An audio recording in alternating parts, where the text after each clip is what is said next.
What's up guys? So yun nga pala, kabiyahe ulit tayo ng Isabela. Sa may Alicia lang yan.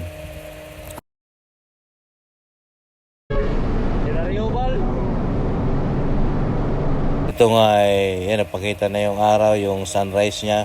Siguro mga around 6 o'clock ng umaga yata to. Hindi ako nagkakamali. Nandito kami banda sa may San Jose. Maaga nga pala kami nakaalis sa warehouse sa may Valenzuela, sa may parada. So mga ilang oras na yung tinatakbo namin.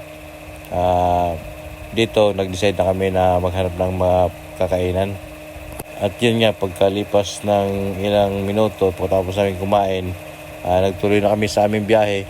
Dahil siyempre may oras yung aming biyahe, may hinahabol kami na time arrival.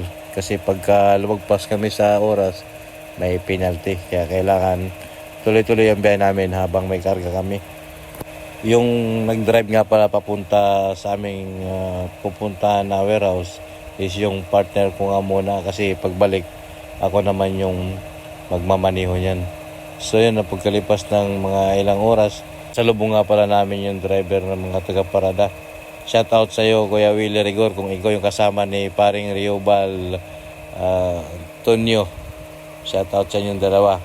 So yun, fast forward tayo. Pagkalipas ng ilang minuto, dito na kami, medyo paaw na to, kaya medyo mabagal na yung takbo namin. So yun, maganda lang pagmasdan talaga dito yung mga daan, nakaka-excite lalo pagka nakabuntot ka dito sa mga malalaking truck. Talagang may challenge ka. Saka yung panahon niya pala ito is medyo malamig kasi nasa around ng 9 o'clock pa ito nung umaga. Paahon pala kami dito dun sa boundary ng Biskaya. Ito yung papunta ng Santa Fe. Mga panahon niya pala ito ay maganda yung panahon, hindi siya maulan, maaraw, kaya pero kahit maaraw siya, malamig dito gawa nga nung yung pag bumababa dito sa may mga kabundukan. At mataas kasi yung bundok na to, kaya malamig. Siguro pagdating na summer, di ko lang alam kung mainit pa siya dito o malamig. Kasi yung biyahe namin ngayon is February 11 yan, kaya medyo malamig pa nga yung simoy ng hangin. Kahit naman sa Metro Manila medyo malamig. So yun, gapang-gapang lang dito, timing lang kung kailan tayo pwedeng maka-overtake. Kasi delikado nga overtake gawa nga nung sigsag sa mga sigaw kurbada dito. Hanggang sa pagkalusong na namin, yan pa rin yung sitwasyon.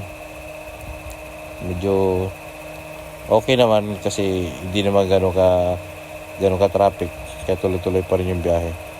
Shout out nga pala sa mga kapwa ko driver dyan sa Kaingin House sa GNT. Shout out sa inyo lahat dyan. Tsaka sa mga taga-parada, ng mga kumpare ko dyan na GNT driver din. Shout out sa inyo. Kay Rolin Kiskis, pati kay Arnel Arado, kay Uding, kay Atan, kay Impron. Shout out sa inyo. Ingat kayo lagi sa mga biyahe nyo, buddy, mga pare. So yun, di nga pala ako nakabiyahe ng tawid, kaya dito lang muna tayo sa malapit-lapit. So dito, pagkababa namin, malapit na may Santa Fe, nasa lubong na namin yung isang kasama namin dito. Ayan, pabalik na sila, kami papunta pa lang.